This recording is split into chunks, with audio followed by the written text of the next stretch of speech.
Հիսուս երբ եկավ աշխարհ, երկրավոր աշխարհ, նա թագավորների եւ իշխանների հետ չնստեց, հարուստների հետ չնստեց,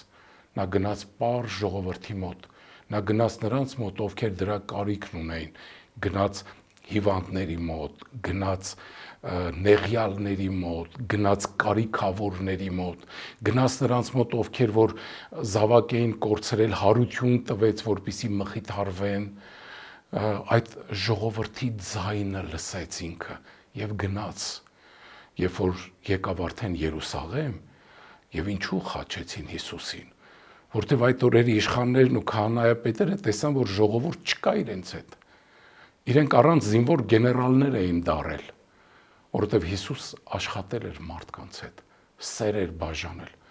Մենք հիմա բաց ենք թողել մեր պար շատ քաղցր ու անուշ ժողովրդին, որ այսօր ինքը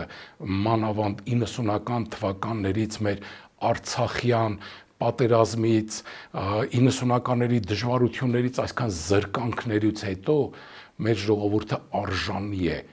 որ մենք նրա նկատմամբ ունենանք շատ ավելի հոգատար վերաբերմունք, յուրաքանչյուրի նկատմամբ։